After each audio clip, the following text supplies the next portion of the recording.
recent studies in partnership with Hawaii, App Gallery and Headspace identified that 65% of people in the UK have felt more stress than ever before since COVID-19 restrictions began in March 2020. Now, data gathered from 2,000 British adults gave them a good insight into how stress, anxiety and restrictions have negatively affected the mental health of the nation in their daily lives. There have been many negatives over the course of the pandemic, but one of the positives that has come out of this situation has been the growing awareness of mental health issues. Although there is still a long way to go, we of course are at last moving in the right direction.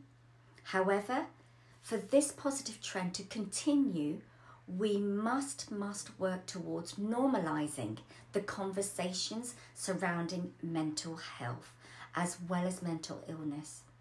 Now, it is vital that we let people know that it's okay to feel mentally unwell and encourage them to express those feelings openly. If we continue to avoid such conversations, we are simply increasing the stigmas associated with mental health issues, and that is not what we want. Maintaining silence around mental health issues in the workplace can be very costly to businesses. Now, I am very passionate about mental health in the workplace. So I looked up a recent study conducted by Mind, which indicated that 30% of employees would feel uncomfortable talking to their managers about feeling stress. Shocking. Left untreated, however, stress can lead to other mental health problems such as depression, isolation and anxiety. It is more important than ever that companies listen to their staff and focus on putting employees' mental health firmly at the top of the pyramid, the top of their agenda. Now, this will improve staff well-being while stimulously, reducing absentees and improving productivity. But simply having a mental health policy is not enough. There's no point, you might as well not have one. Proactive leaders must implement the policies by maintaining an ongoing healthy work environment where staff feel comfortable, safe, happy, and by supporting staff who are facing those mental health issues and concerns. So how to be proactive and not reactive? Think long term. Reactive leaders fail to see the bigger picture, whereas proactive leaders think beyond short-term gains by looking towards the longer-term interests of their company and staff. Clearly, there will be times when, of course, unforeseen emergencies may arise, and you will have no choice but to be reactive.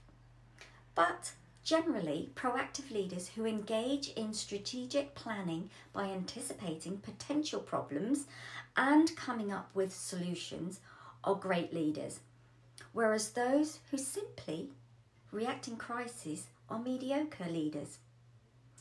So, try to understand others, because proactive leaders need to understand the members of their team. Knowing their challenges, their aspirations and frustrations will provide you with insight on how to influence them effectively.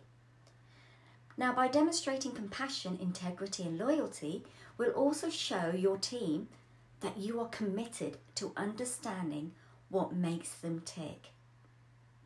And when your team knows that you understand them, it will help you build a trusting relationship, that trust with them.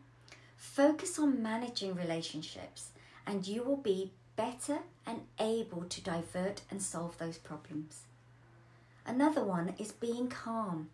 Proactive leaders maintain a sense of calm and demeanour because they understand the importance of not making emotional decisions in the heart of the moment. Instead, they make objective, pre-planned decisions based on strategic thinking. Now, when you are calm and controlled, you inspire others and increase their influence. Whereas reactive leaders, on the other hand, react to the events as they happen and often scream at others when things go wrong. And it goes without saying that this approach does nothing at all for your employees' mental well-being. So another tip is listen and be open to the ideas. Employees are a great source of information. They see and deal with things day to day, even when they are distracted from providing good quality services. But those employees often provide the best solutions to a problem because they see the potential for things to go wrong even before the managers do. Proactive leaders will value such information and are open to those ideas for improvement proffered by their teams. Now, while the above suggestions are aimed at business leaders, there is something that everyone can take on board, whatever role they play in the workplace. So, for example, employees who plan their daily tasks, anticipate potential problems and find ways of dealing with them before they even occur are equally proactive. While such employees contribute to the success of a business, they are also proactive regarding their own mental health, as this approach makes their working day less stressful. Now, if this has been really useful and you want to deal with how to get rid of stress, why not join me for my EFT, Emotional Freedom Tapping Technique webinar, where I can help support you with stress and anxiety. And it's in the cheerleading of Mental Health Awareness Month. You can get your tickets at tinyurl.com/tapawayyourfears with EFT. Now, I'm Zinat Narani, founder and owner of Vida de la Mariposa Coaching. And if you want to find out more about my services, jump over to my website, zinatnarani.com. And don't forget to like, comment and share and subscribe to my YouTube channel, as well as my newsletter, to be kept up to date with new tips, videos, workshops and webinars, and any special offers. Why not be the first to know?